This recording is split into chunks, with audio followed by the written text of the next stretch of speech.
Ma seule boussole, ce sont les Montpelliérains. Mon seul parti, c'est ma ville. Ma seule étiquette, ce sont nos quartiers.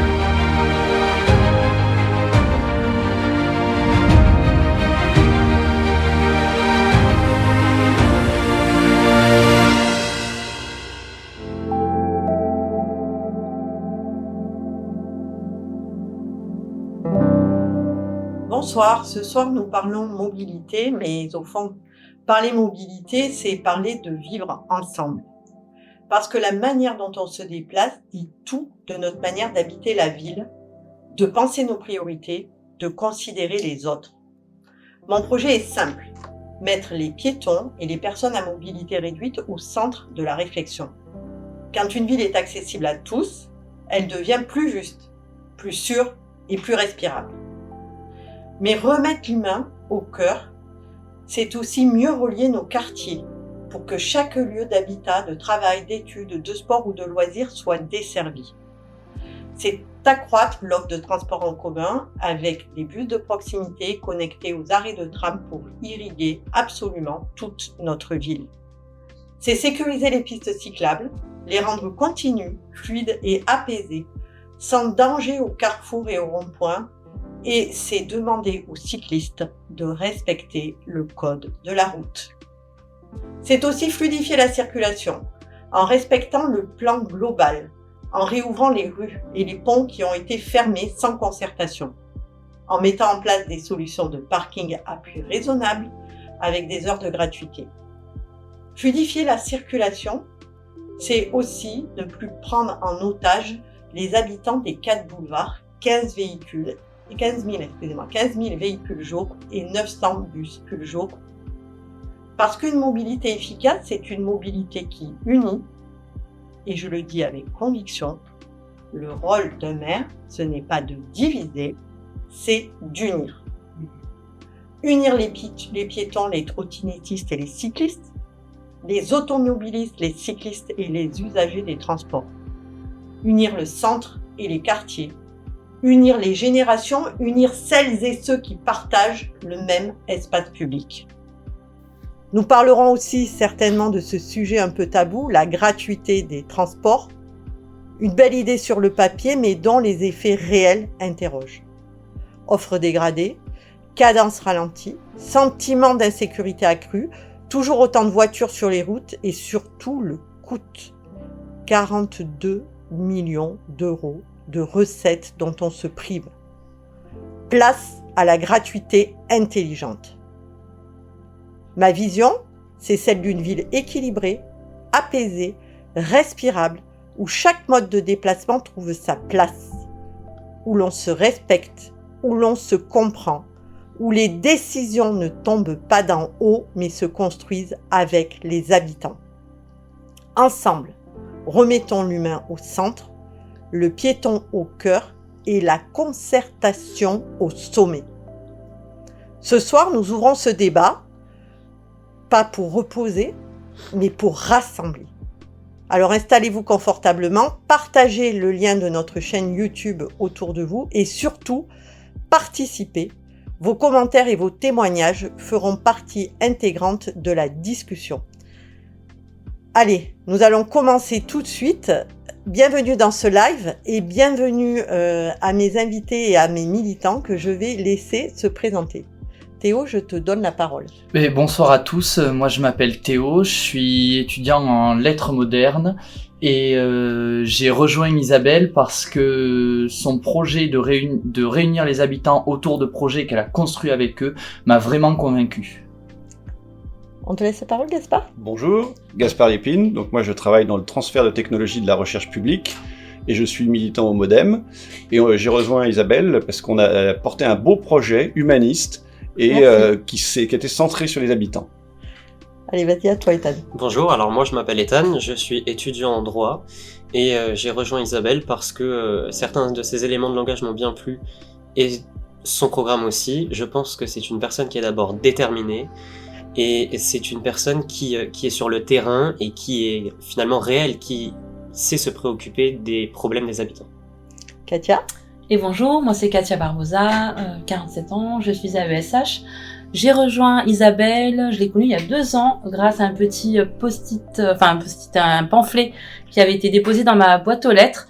Et j'ai vu donc son programme rapidement et j'avais vu qu'il y avait écrit sécurité. Et en tant que Montpelliéraine, je peux plus vivre sans ma sécurité. Et donc j'ai rejoint Isabelle surtout pour ça et pour d'autres choses évidemment. Merci Katia.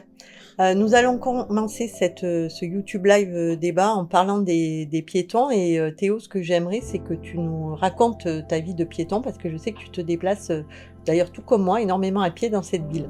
Oui, exactement, je me déplace énormément à pied, je fais en moyenne 50 à 60 km par jour sur la ville, et j'ai fait un constat clair, on ne peut plus marcher correctement à Montpellier, les trottoirs sont en mauvais état dans beaucoup d'endroits, il suffit qu'on regarde son téléphone un peu trop longtemps et on met le pied dans une ornière et on risque de tomber.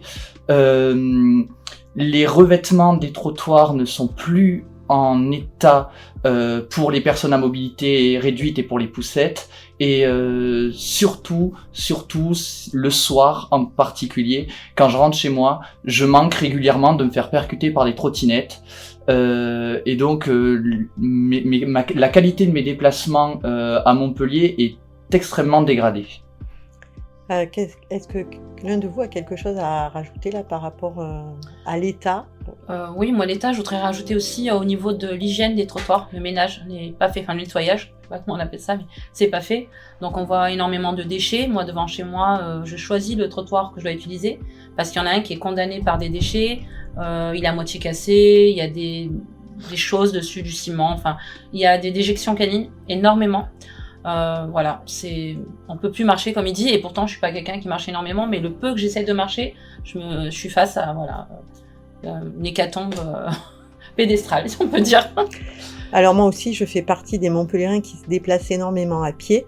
Je suis capable d'aller de la place de la Comédie au rond-point du Grand M à pied. J'ai aussi un chien, donc je marche beaucoup avec Lucky. Et pour moi, les personnes à mobilité réduite et les piétons sont les grands oubliés du plan de circulation de la ville de Montpellier. Il est évident que quand on engage des travaux, on doit avant tout penser à ce que ces travaux améliorent le quotidien des citoyens. Quand je fais référence à des travaux, juste pour une anecdote, je vous rappelle que les travaux de réaménagement qui partent de l'Esplanade en passant par la Comédie, la préfecture et les arceaux ont coûté 100 millions d'euros. Vous m'entendrez souvent parler de priorité, et pour moi, la priorité, si j'avais dû faire notamment quelque chose avec ces 100 millions d'euros, je me serais préoccupée d'un plan pour refaire les trottoirs et refaire les rues piétonnes de la ville, parce qu'effectivement, tu l'as dit Théo, selon où on met le pied, on tombe dans une ornière, et ça m'est arrivé il y a pas très longtemps en centre-ville.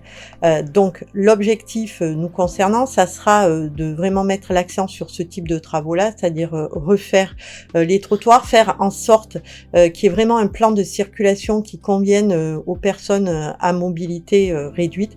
Ça me semble très important. Ajouter à un plan aussi où il faudra rapporter de la fraîcheur sur l'espace public, parce que on a tous compris qu'en matière d'environnement, nous sommes et nous vivons dans une planète qui est en train de prendre feu, et quand on plante des arbres, je me faisais la réflexion il y a pas longtemps, on a des panneaux partout dans la ville où on nous explique qu'on a planté plus de 50 000 arbres dans cette ville, sauf qu'ils ne sont pas forcément plantés au bon endroit, puisque quand je me suis fait cette réflexion-là, je passais en voiture sous le rond-point du Zénith, c'est-à-dire un endroit où il n'y a aucun piéton. L'intérêt de la végétation, quand elle est plantée au bon endroit, c'est d'apporter de la fraîcheur aux habitants. Et il est primordial pour moi que quand on met en place un plan pédestre pour les déplacements dans la ville, il faut y inclure ou y ajouter un plan végétal, de manière à ce que quand l'on circule dans cette ville, on puisse être à l'abri de la chaleur. Gaspard, je te propose qu'on échange peut-être au niveau des cyclistes, puisque toi, oui. tu es le grand cycliste de l'étape.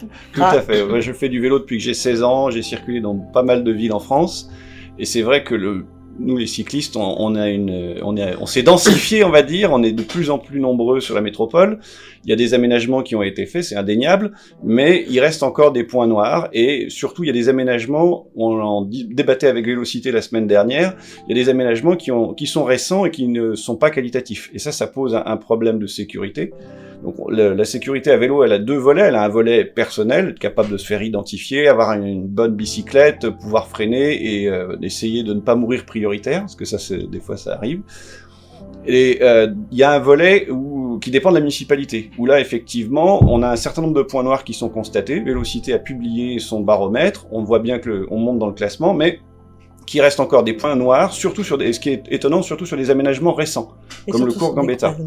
Et surtout à des croisements où là on a des vrais soucis. Donc je pense que l'enjeu sur le vélo, c'est de traiter ces points de dangerosité. Parce que c'est là où les gens décèdent malheureusement, c'est là où il y a des accidents, et c'est là où on se sent pas en sécurité. Et puis le dernier point, on parlait des piétons, on a nous aussi les cyclistes à faire extrêmement attention, parce que celui qui est le plus fragile c'est le piéton, et si on le percute avec une bicyclette, on peut lui faire très mal, y compris en allant lentement. Donc des points de passage où on doit poser le pied à terre, ça paraît nécessaire, et c'est aussi à nous d'être prudents.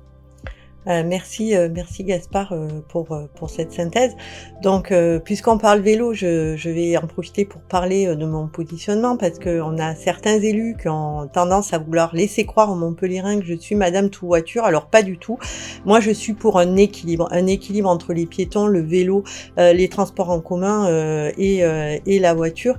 Et quand ces élus arrivent à une conférence de presse avec une vieille caravane et une vieille bagnole, et ben moi quelle image ça me renvoie d'eux? Ça me renvoie l'image d'enfants. Et dans la ville à hauteur d'enfants, des fois, figurez-vous que j'ai l'impression que nous sommes gérés par des enfants. Et quand la 7e ville de France est gérée par des enfants, c'est inquiétant. Donc moi, concernant le programme que nous portons là tous par rapport au vélo, notre objectif, oui, il faut se mettre au vélo. Je le rappelle souvent, j'ai des enfants qui ont respectivement 24 et 25 ans, et j'échange beaucoup avec eux, et je vois bien que les modes de déplacement changent. Et que nos jeunes ne sont pas nécessairement sur du tout voiture. La voiture, avec le temps, devient peut-être de plus en plus obsolète. Et cela dit, selon la profession que l'on fait, selon l'âge que l'on a, le handicap que l'on a, la configuration de sa famille, on aura toujours besoin de la voiture. Mais oui, le vélo devient le nouveau mode de déplacement.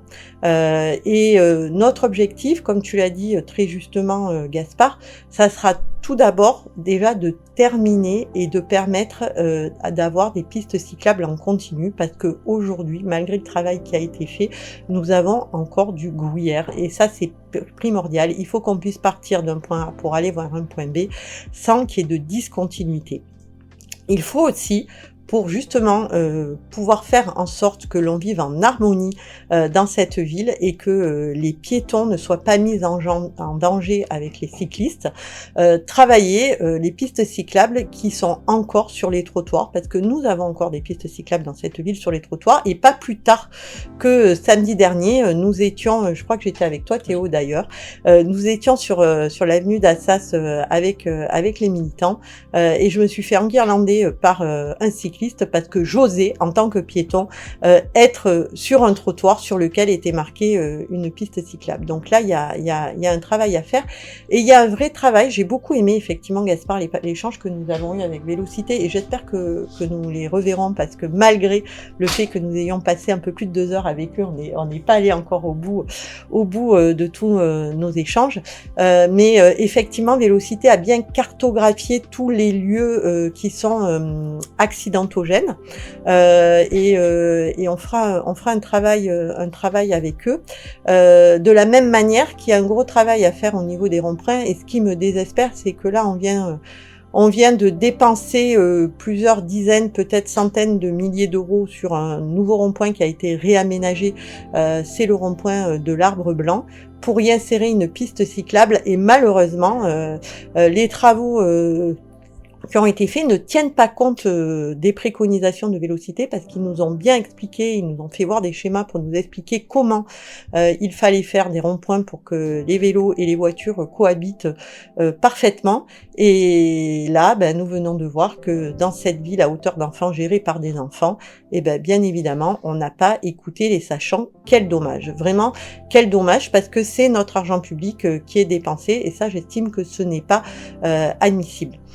J'en profite du coup pour vous dire que lorsque la ville met en place des actions qui nécessitent des expériences, il me semble nécessaire d'associer à ce qui est prévu les citoyens qui ont une expérience. Et Vélocité nous a bien dit qu'il regrettait de pas toujours être consulté.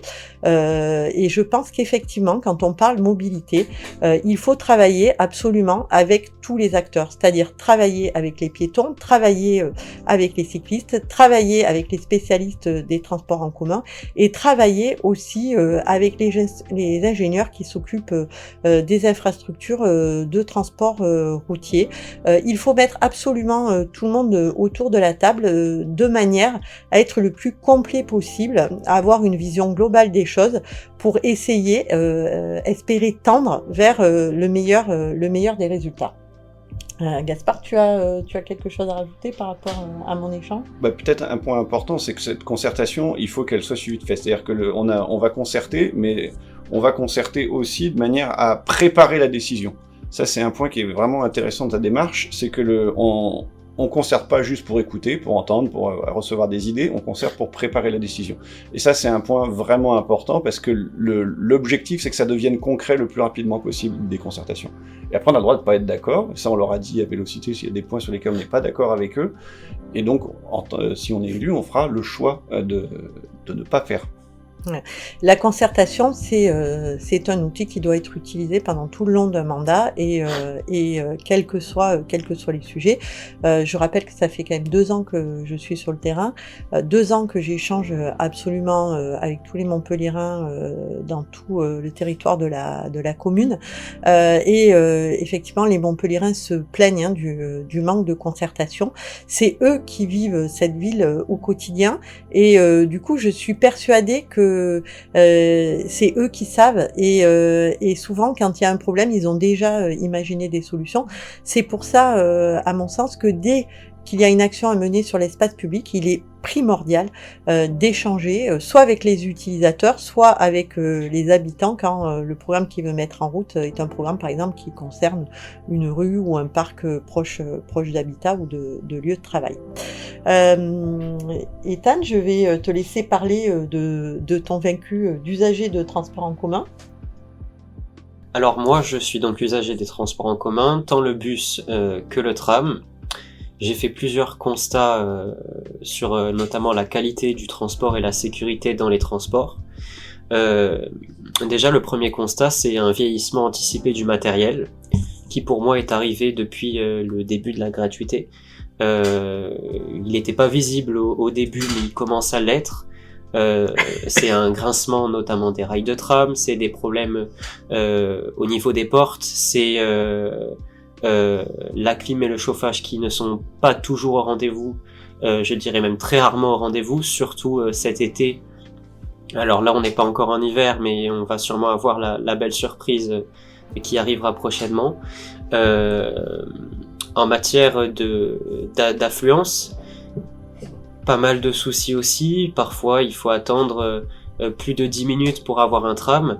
Donc depuis le début de la gratuité, on a un service qui n'est plus au rendez-vous, qui n'est plus de qualité et qui n'a plus la qualité qu'on a pu connaître à l'époque où la gratuité était peut-être un petit peu plus intelligente ou différente.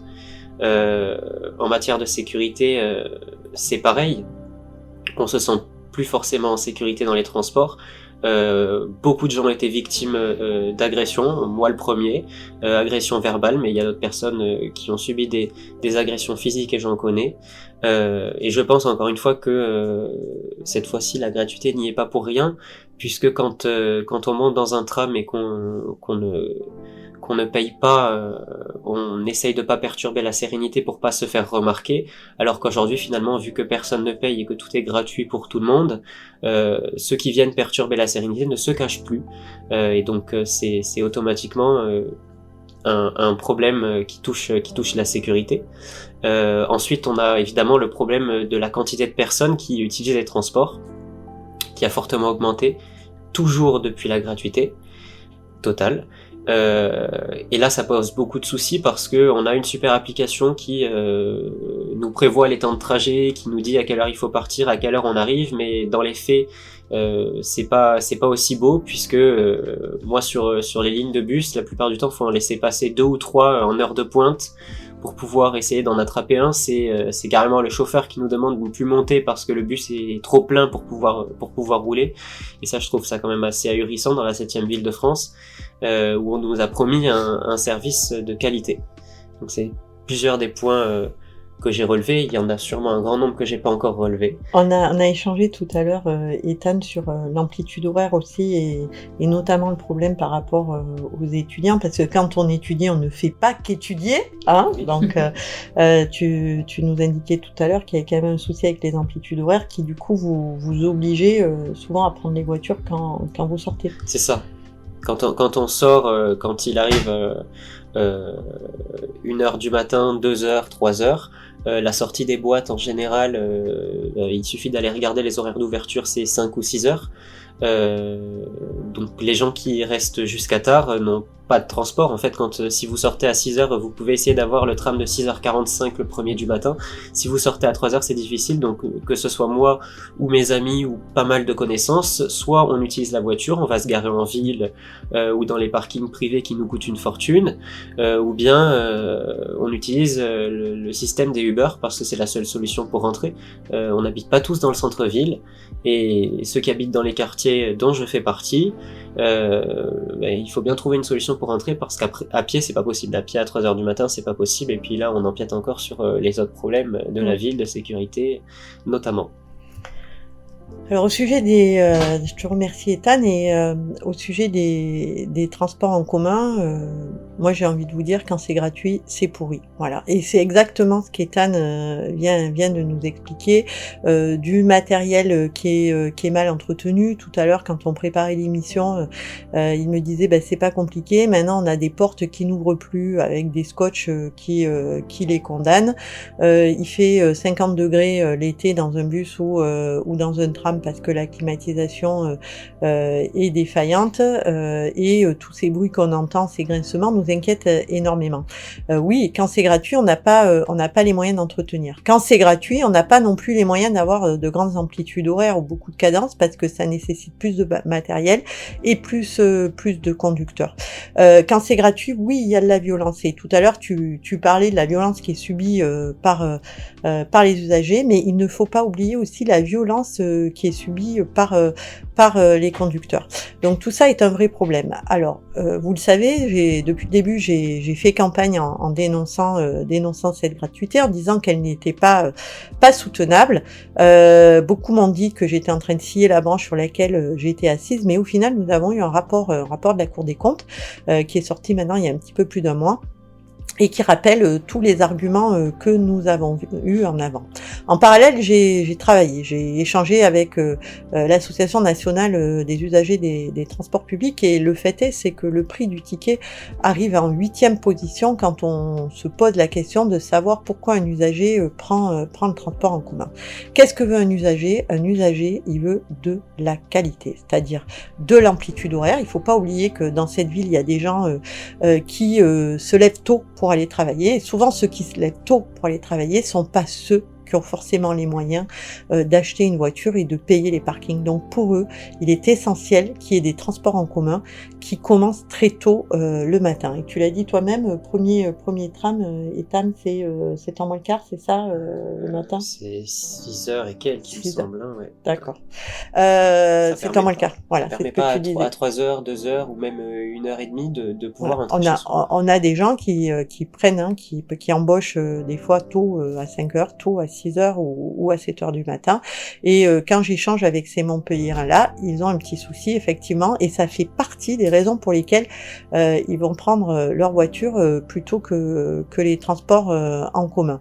Après, ce que demandent les usagers des transports en commun, outre l'amplitude horaire, c'est la cadence. C'est-à-dire que selon où vous habitez, la problématique, c'est que vous allez avoir un bus toutes les demi-heures. Ou si vous habitez dans la métropole, voire en dehors de la métropole, ça va être un bus toutes les heures. Et la vraie bonne question qu'il faut se poser quand on veut savoir pourquoi il y a autant de voitures encore sur les routes, ben c'est pourquoi les gens prennent leur voiture. Et les gens continuent à prendre leur voiture parce qu'on a des transports en commun qui ne sont pas suffisamment efficaces. Et que la notion de transport en commun, elle ne doit pas se penser à l'échelle de la ville ou à l'échelle de la métropole, elle doit se penser à une échelle qui est une échelle intercommunalité. Parce que l'immobilier étant de plus en plus cher, les gens partent habiter de plus en plus loin et l'offre de transport en commun n'étant pas assez efficace, continuent à prendre leur voiture pour venir travailler. Il y a aussi une autre problématique par rapport au transport en commun. Outre l'amplitude horaire et la fréquence, c'est le point de départ et le point d'arrivée. Aujourd'hui, la ville est très bien desservie par les lignes de tram, mais nous avons des quartiers complets qui ne sont pas desservis. Je me rappelle dernièrement être allé marcher dans le quartier des Grèzes et avoir dû marcher plus d'une heure avant d'arriver à trouver un point de prise en charge pour un bus, et je crois que c'est le seul du quartier. J'ai échangé avec une maman qui me disait que tous les matins, elle amenait son fils en voiture à l'arrêt de bus, sinon il fallait qu'il commence par marcher 20 minutes avant d'aller prendre le bus. Alors bon, vous allez me dire, quand vous êtes jeune, ça vous tient en forme, certes, mais quand vous êtes âgé, quand vous avez une poussette, quand vous avez un handicap, comment faites-vous dans ces cas-là pour prendre votre bus? Et aussi, ce qui me désole, c'est que on a beaucoup reporté le coût de la gratuité sur les entreprises en augmentant de manière exponentielle et pharaonique le prix de la taxe sur les mobilités, et on a énormément d'entreprises qui ne sont pas desservies. On a encore certains quartiers du millénaire qui ne sont pas desservis, et on a aussi une grande partie d'Euromédecine qui n'est pas desservie, sans parler des autres zones. Donc si l'on veut que les gens prennent les transports en commun, comme je vous ai dit, c'est amplitude horaire, c'est fréquence, mais c'est aussi avoir un point de prise en charge à proximité de chez soi, à proximité de son lieu de travail, à proximité des lieux d'études, de sport et de culture. C'est primordial. Et pour tout ça, il faut de l'argent. Et c'est vrai que quand on se prive de 42 millions de recettes par an, on ne peut pas avoir un transport en commun efficace.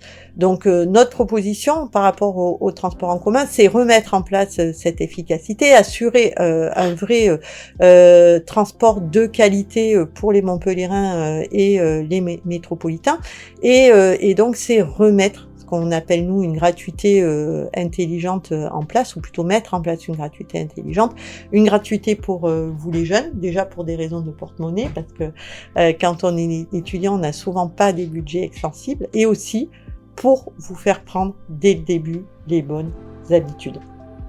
De la gratuité aussi pour nos aînés, parce que souvent quand on part à la retraite, il y a une perte de revenus qui n'est pas négligeable, et entre ces deux âges, des abonnements en fonction du coefficient social, parce que il n'est pas normal que tout le monde paie le même prix des transports publics. Voilà notre proposition au sujet des transports en commun, et je vais laisser la parole à Katia. Toi, Katia, tu es obligée régulièrement d'utiliser ta voiture pour te rendre au travail. Oui. Et je crois que c'est un vrai parcours du combattant. Oui, c'est un parcours comme tu dis. Donc j'ai même développé une stratégie pour pouvoir me rendre sur mon lieu de travail et revenir le soir à la maison de la meilleure façon possible, le moins stressé possible. Ceci dit, ça reste vraiment une mission, ça reste quelque chose d'anxiogène, ça reste une charge mentale présente tous les jours. Donc il faut que je parte un petit peu avant du travail, il faut que j'essaye de partir 1 heure avant environ de chez moi pour arriver sur mon lieu de travail. C'est pas desservi par les transports en commun malheureusement. Donc c'est très compliqué à gérer, et si jamais je me loupe sur le départ, c'est 1 heure de plus de bouchon et de temps passé dans ma voiture. Et on dit qu'aujourd'hui le temps c'est précieux, on a besoin de temps pour notre famille, pour gérer notre quotidien. Même en tant que maman solo, j'ai vraiment besoin de temps pour gérer mon quotidien. Et ce temps-là, je refuse qu'il soit confisqué ou kidnappé ou pris en charge par les transports, le temps de transport que je vais passer pour mon métier. Voilà, c'est quelque chose qui me vraiment qui me pèse, qui est anxiogène comme je disais. C'est difficile de se dire que ça va être tout le temps comme ça. On a envie de laisser tomber des fois. Et de déménager à la campagne parce que voilà, dans un petit trou paumé où il y aurait pas autant de circulation. Et puis d'un autre côté, c'est aussi accidentogène. Je vois qu'il y a des fois des gens qui stressent à cause des bouchons et qui peuvent très bien faire une fausse manœuvre. Et j'ai déjà été j'ai déjà été témoin de 2 ou 3 accidents devant moi, des accidents assez sévères.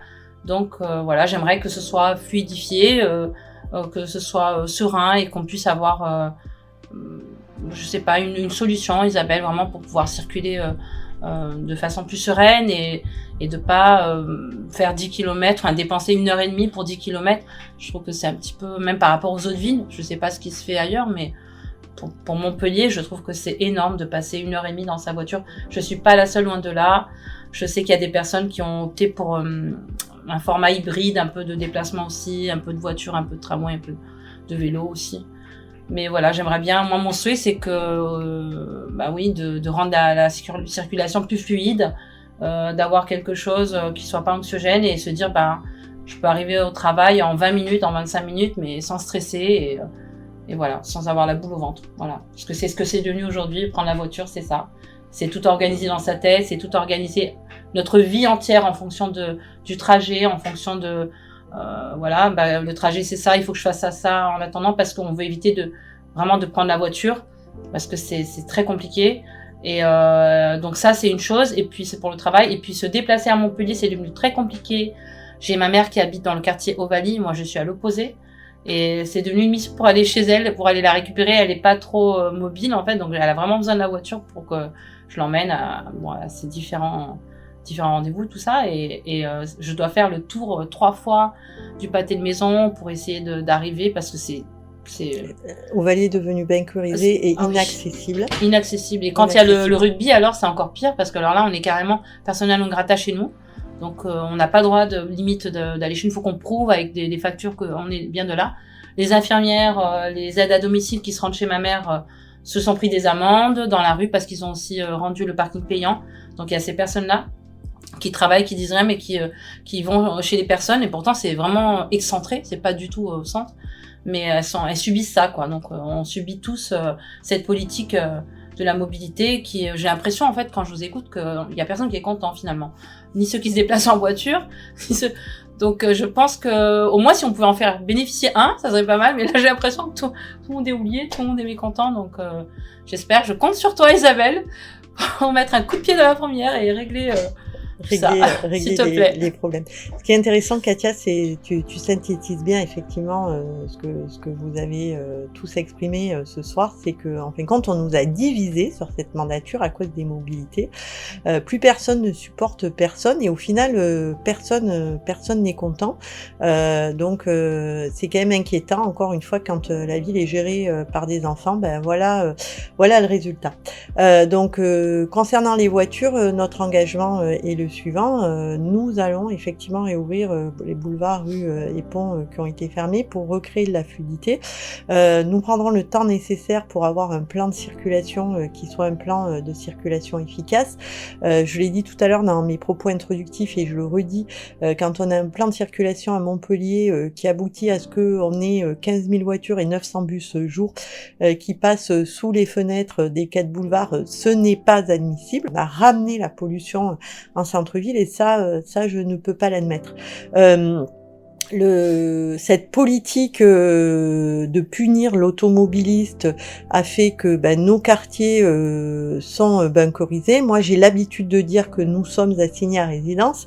Et tu nous parlais d'Ovalie, ça m'a fait sourire, Katia, quand tu as parlé d'Ovalie tout à l'heure, parce que samedi après-midi, j'ai dû me rendre à Ovalie pour rencontrer des commerçants. C'est un quartier que je suis censée bien connaître parce que j'ai habité pendant 10 ans pas très loin. Et en fin de compte, il m'a fallu 3 allers-retours sur le boulevard Paul Valéry avant de comprendre comment j'accédais au commerce d'Ovalie. Donc, comme tous les quartiers montpelliérains, maintenant, nous avons une entrée et une sortie. Une entrée et une sortie en matière de sécurité, c'est juste pas possible en fin de compte, parce que ça veut dire qu'on peut complètement contrôler les entrées et les sorties, et ça, c'est pas bon. Tous ces montpelliérains qui sont pris dans des bouchons, ce sont aussi au final des montpelliérains qui sont en danger, parce que quand vous discutez avec les services de la police, que ce soit la police municipale ou la police nationale, excusez-moi, j'ai dit un gros mot, police municipale, puisque je n'ai plus le droit depuis le 2 novembre de parler aux policiers municipaux. On m'a fermement enjoint et interdit de leur parler. Quand vous discutez également avec les pompiers ou avec les ambulanciers, on a un vrai sujet avec le plan de circulation, c'est-à-dire que eux-mêmes sont prisonniers du plan de circulation et du coup ne peuvent pas arriver rapidement à destination, soit pour défendre les Montpelliérains, soit pour les sauver quand il s'agit de problèmes de santé. Donc ce plan de circulation, bien évidemment qu'il faut le revoir, bien évidemment qu'il faut prioriser certains véhicules, tous les véhicules de secours, mais aussi les véhicules de soignants. Tu le disais toi-même, j'ai du personnel à domicile pour ma maman et des soignants qui se sont pris des amendes.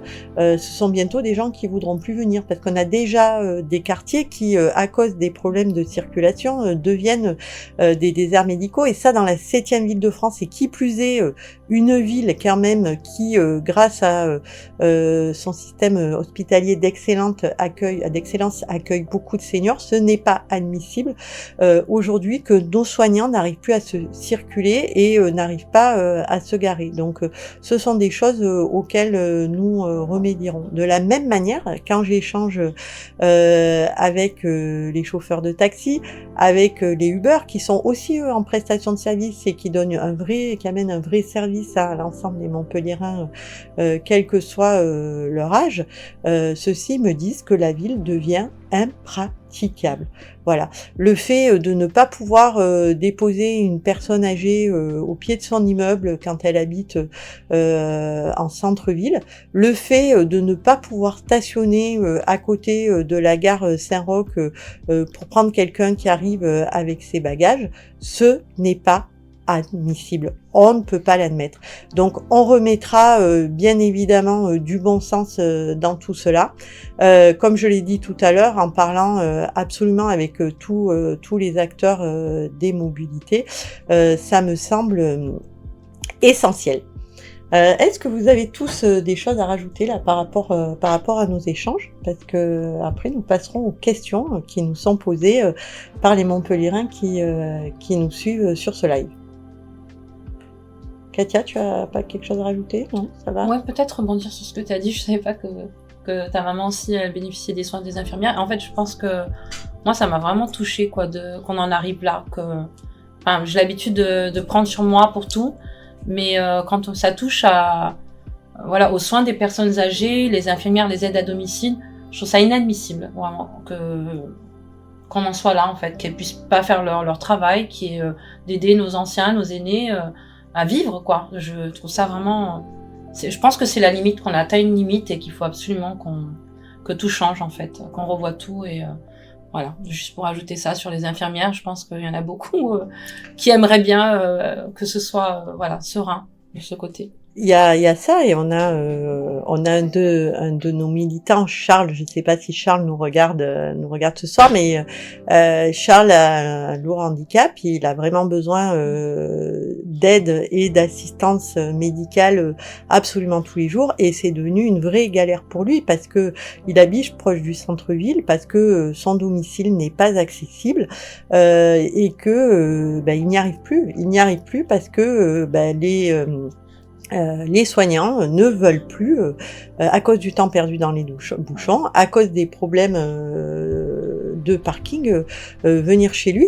Et tout à l'heure, je parlais d'une ville marchable et surtout une ville praticable par les personnes à mobilité réduite. Mais samedi aussi, quand nous étions aux Arceaux, j'ai échangé avec une maman dont la fille a des gros soucis de santé, et elle me disait, avant, je déposais ma fille en centre-ville en passant par Foch et en faisant demi-tour là sur la raquette de la préfecture, et même ça maintenant je ne peux plus le faire. Donc ça veut dire que c'est bien beau de vouloir complètement contraindre les Montpelliérains, mais à force de vouloir trop les contraindre, on se retrouve avec des Montpelliérains prisonniers qui ne peuvent plus sortir de chez eux. Et ça, je suis désolée, mais la ville appartient à tout le monde.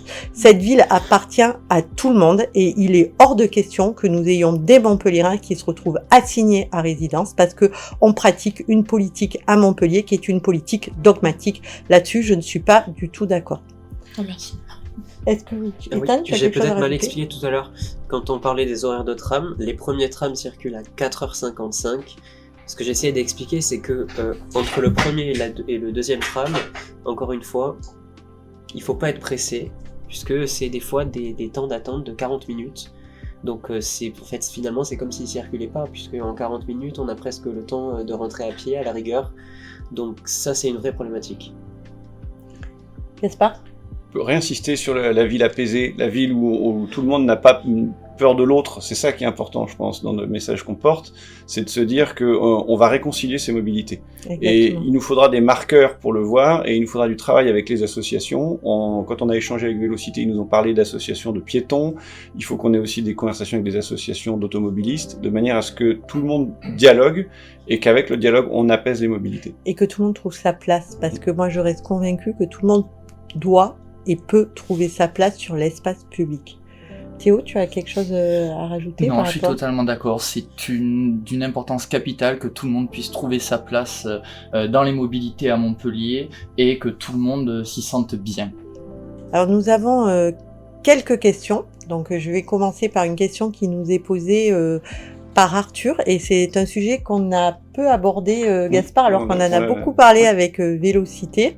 Arthur nous pose la question de savoir si nous allons mettre en sécurité les pistes cyclables. Alors il rajoute pour que ce ne soit plus des voies Uber. Alors ça c'est vrai que nous n'en avons pas parlé avec Vélocité, mais cela dit, nous avons parlé des problématiques de sécurité et nous en parlions aussi tous les deux, Gaspard, avant de prendre l'antenne. Tout à fait. Et c'est vrai que c'est le point clé. C'est-à-dire que pour les cyclistes, aujourd'hui, l'enjeu, c'est la sécurité. C'est donc de pouvoir réconcilier ces points de danger. Ils sont repérés. Vélocité et la FUB ont fait un travail extraordinaire là-dessus. Tous les points sont nomenclaturés et ils ont des solutions pour l'ensemble.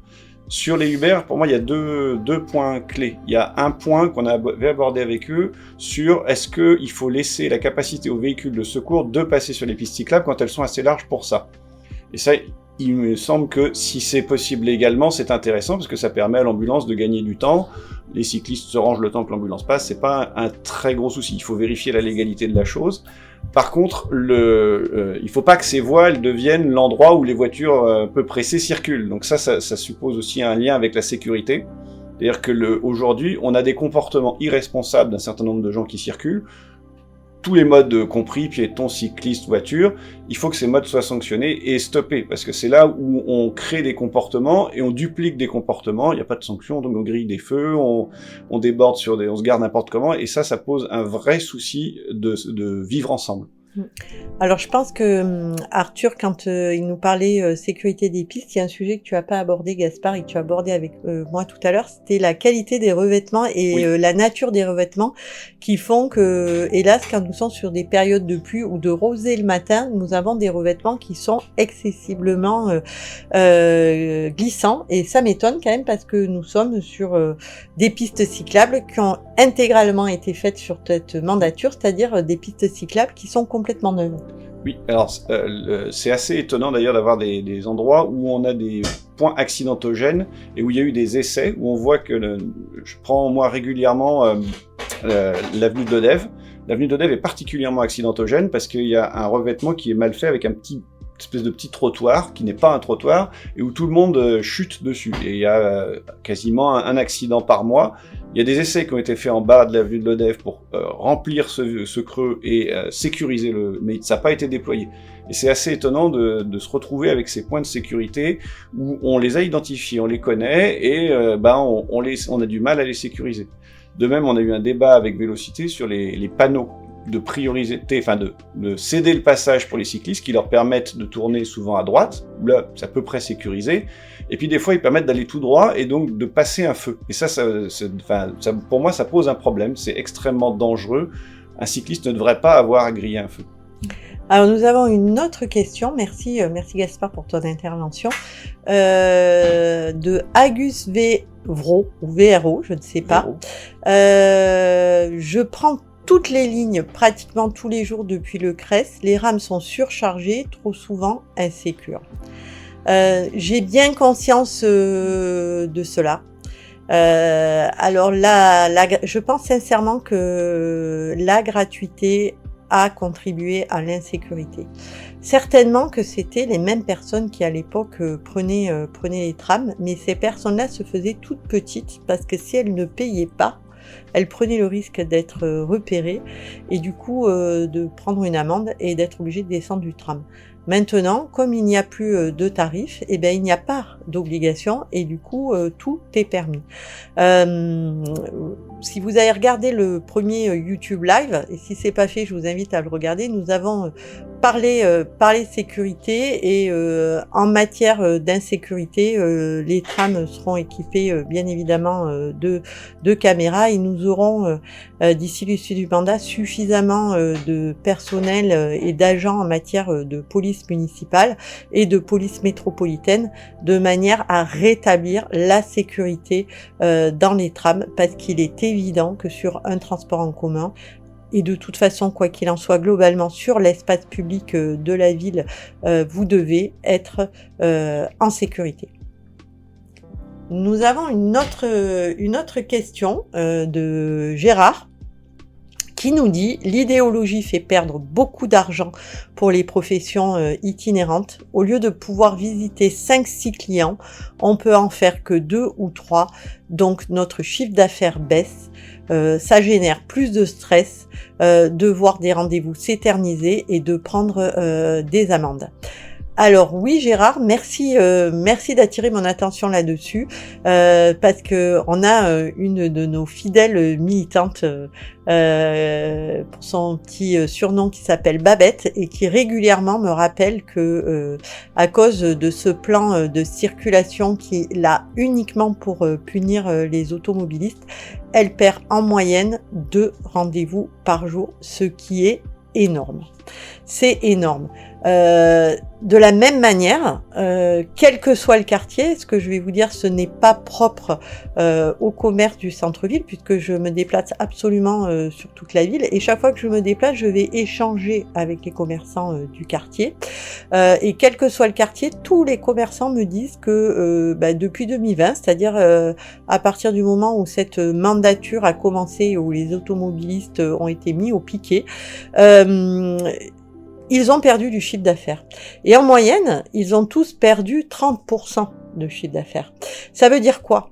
Ça veut dire qu'un commerce ne travaille pas uniquement avec les gens qui habitent et qui travaillent dans le quartier. Un commerce travaille aussi avec le passage. Et si on contraint ce passage, si on ne met pas à proximité des commerces, des parkings, si on ne met pas des arrêts de quelques minutes pour que les clients puissent venir faire leurs courses, eh ben nous avons des commerces qui périclitent. Et quand les commerces périclitent, ça veut dire moins de services pour les habitants et ça veut dire aussi des rues complètes livrées à l'insécurité. Parce que quand vous avez une rue avec des bas d'immeubles qui sont fermés, ce n'est pas du tout la même fréquentation que vous avez. Donc Gérard, merci d'avoir attiré mon attention sur ce point que nous n'avions pas traité.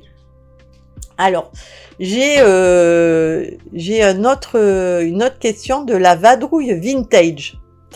Des tarifs préférentiels ou gratuités pour les professionnels de santé qui vont à domicile des patients, médecins, kinés, etc. et des aides à domicile. Quelle est votre vision sur ce sujet-là? Nous l'avons, alors ça c'est vraiment un point peut-être que j'ai pas évoqué ce soir, mais que nous avons effectivement dans le programme. Alors, il y a plusieurs choses parce que il y a les professionnels au sens large du terme et leurs besoins. Il y a notamment les besoins des artisans qui se déplacent en centre piéton. Et aujourd'hui, leur vie est devenue un enfer puisqu'ils ne peuvent pas se garer, ils n'ont pas d'espace tampon où ils peuvent se garer. Ils ont une ville qui n'est accessible que le matin avant 10h et 2 fois par jour. Donc ça fait quand même beaucoup de problématiques. Donc ce sur quoi je me suis mis d'accord avec eux, parce que j'échange beaucoup avec des artisans, beaucoup notamment avec la Chambre des métiers et il y a quelque temps avec la CAPEB, c'est que premièrement, on ne peut pas empêcher un professionnel de travailler et surtout quand vous avez besoin d'un artisan, comme je dis souvent, quand vous avez besoin d'un plombier parce que vous avez une canalisation bouchée et de l'eau de partout chez vous, vous en avez besoin là maintenant. Vous pouvez pas attendre que votre plombier vous dise j'ai passé mon quota de temps de présence en ville, je suis désolé, je reviendrai dans 2 jours. Ça, c'est pas possible.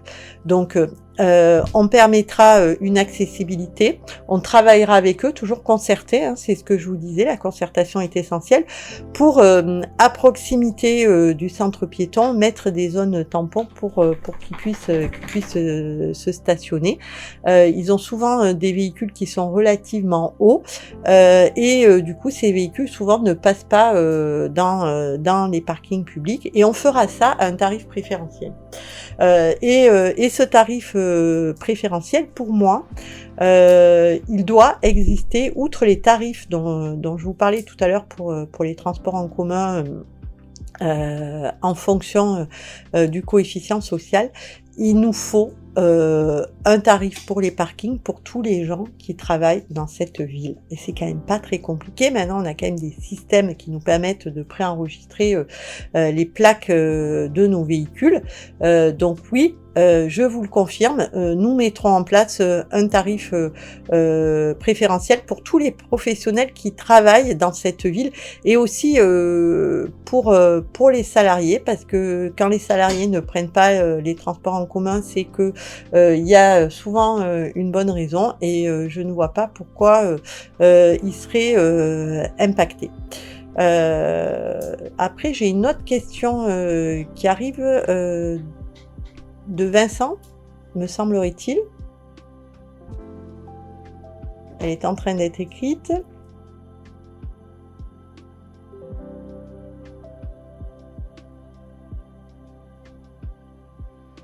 Combien a coûté l'étouffement de la ville à l'économie montpelliéraine ? Difficile à dire, Vincent. Je n'ai pas ce chiffre-là, mais c'est une bonne question. Par contre, ce dont on peut parler, c'est de nos commerces. Nous avons 6800 commerces dans cette ville. Et quand on leur fait perdre à chacun 30% de leur chiffre d'affaires, c'est autant d'emplois que l'on ne crée pas. Voilà. Donc ça c'est une vraie réalité, mais c'est vrai que quand on est un enfant, on est frivole, on est insouciant et on ne sait pas que pour qu'une ville tourne bien, il faut qu'elle ait une économie florissante, parce que sans monde économique, il ne peut pas y avoir de développement d'une ville et de développement d'action sociale. Nous n'avons plus de questions ce soir. Est-ce que l'un de vous veut rajouter quelque chose ? Gaspard ? Non ? Non, c'est bon. Ça va ? Je pense qu'on a évoqué la plupart des sujets, c'était bien. Ouais, vous parliez tout à l'heure aussi des trottinettes et vélos qui arrivaient en contresens. Ça m'arrive régulièrement aussi sur la route. En voiture, je vois des gens arriver. J'ai même l'impression que c'est un mirage. Je me dis comment on peut ne pas être éduqué à ce point. Enfin, je parle éducation de route, quoi. Enfin, il faudrait faire un permis éventuellement pour. Je sais pas si c'est possible. Il y a aussi une question de marquage pour ça, quelqu'un. Ou marquage, voilà. Il y a un problème. Nous, les cyclistes, on le voit, on a un problème de lisibilité du plan de circulation pour nous. C'est-à-dire que c'est pas assez marqué au sol. Alors moi, c'était des trottinettes et c'était des collégiens, des lycéens. Ouais, mais c'est pareil. Ils sont dans la même problématique. Et l'enjeu, c'est de pouvoir lire où tu vas. Parce que quand tu sais pas lire où tu vas, d'abord, tu ralentis les autres, notamment quand tu es en voiture, tu sais pas si tu vas avoir des vélos à certains croisements et y a pas de marquage, donc tu dois t'arrêter pour faire attention. Pareil pour les cyclistes. Et puis, ça permet aussi de se mettre en sécurité. Parce que quand on dit qu'il faut passer par là et pas couper tout droit, eh ben, au moins celui qui respecte le tracé, il passe au bon endroit. Et ça, c'est une vraie problématique, c'est que dans le cadre des travaux, les marquages provisoires, ils n'ont pas été assez travaillés régulièrement. On l'a vu, moi j'ai été élu parent d'élève, à la sortie de l'école, on a dit à l'adjoint au maire qui était présent au conseil, il faut que vous marquiez régulièrement, parce que le carrefour il change toutes les 5 minutes, si vous marquez pas comment on circule, on a un vrai problème. On a d'autres questions, je vous coupe. On a d'autres questions. On a une question de Gérard à nouveau. Que comptez-vous faire pour agrandir l'espace de chaussée réservé aux voitures? La réduction des voies réservées aux véhicules génère une pollution forte due au trafic ralenti. Gérard, on va parler par exemple de l'avenue de la Liberté enchaînée elle-même par l'avenue Albert Dubout. Donc ce sont clairement des voies que l'on remettra complètement en circulation. Avenue de la Liberté, vous avez 3000 véhicules heure et des véhicules qui rentrent en ville, donc des gens qui habitent pas forcément Montpellier et la métropole, donc on en revient sur les problématiques de transport en commun intercommunal. Et une voie cyclable où on ne voit personne, pourquoi on ne voit personne? Parce qu'en fin de compte, il n'y a pas de point A, il n'y a pas de point B. Cette voie cyclable, elle est tombée de nulle part. Et c'est là où on voit le dogme, c'est-à-dire qu'elle a été mise en place uniquement pour embêter les automobilistes. Et ça, ce n'est pas acceptable. Donc oui, Gérard, en fonction de leur utilité, des fois les pistes cyclables seront rendues à la circulation quand elles sont pas du tout utilisées. Et l'avenue Albert Dubout, elle a été celle-là quasiment fermée à la circulation parce qu'il y avait eu un accident à l'époque par rapport au collège Gérard Philippe. Et il y avait d'autres solutions. On a une ville qui est un bel exemple, pas très loin de chez nous, c'est la Grande Motte. C'est la solution des passerelles et des élévateurs pour les personnes à mobilité réduite, parce que ne jamais oublier les personnes à mobilité réduite. J'ai une autre question de la part d'Arthur. Nous avons construit des pistes cyclables trop vite. Avons-nous pensé à faire, je vois pas la fin de la question, à les faire à l'abri? Alors oui, Arthur, effectivement, bonne question. Ça rejoint ce que je disais tout à l'heure aux piétons et ça rejoint ce que je dis régulièrement. Moi, je pratique le vélo pendant mes vacances, essentiellement. Et pourquoi je le pratique? Parce que je suis dans un endroit qui est où les pistes sont agréables et sont arborées. Donc oui, effectivement, si l'on veut que les Montpelliérains se mettent au vélo, il faut les mettre dans de bonnes conditions.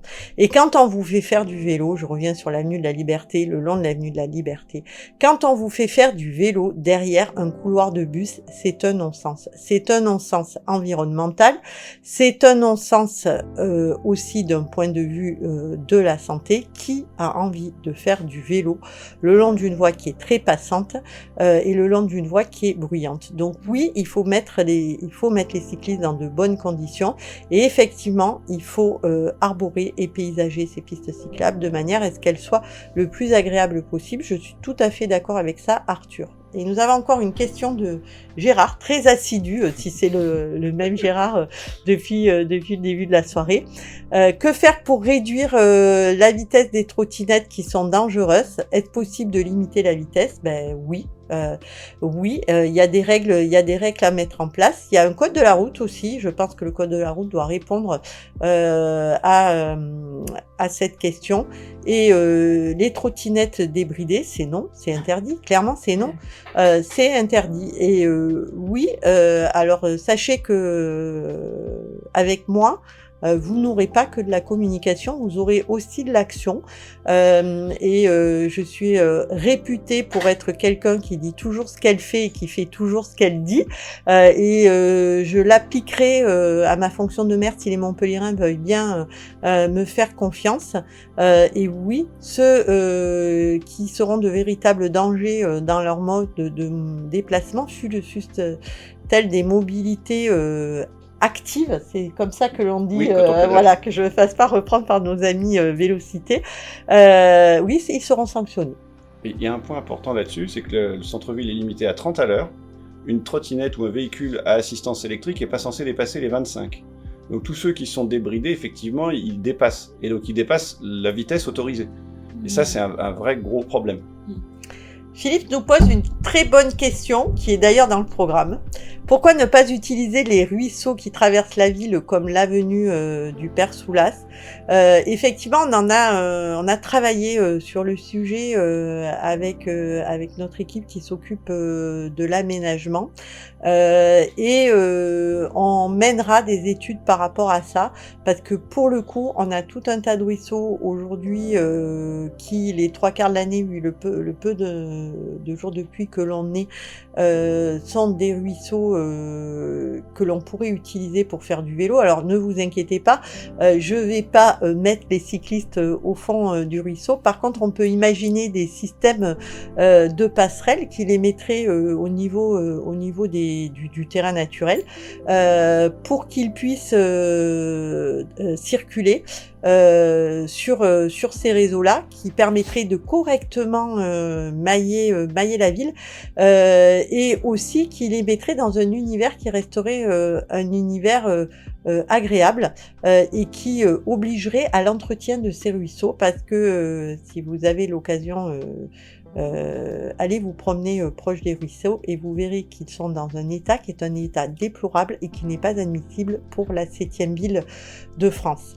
Je vous remercie tous pour avoir suivi cette série sur les mobilités. Pensez à nous suivre sur tous nos réseaux et à vous abonner à notre chaîne YouTube. Prochain YouTube Live dans 15 jours sur un thème aussi qui va intéresser beaucoup de Montpelliérains, puisque nous allons parler déchets et entretien de la ville, donc politique à mener sur les ordures ménagères et entretien de l'espace public. Je vous dis à très bientôt et espère très prochainement vous rencontrer lors d'un de mes déplacements dans les différents quartiers de la ville, puisque vous savez que chaque samedi matin, nous sommes dans un quartier de la ville et que nous vous accueillons à partir de 11h30 sur notre caravane.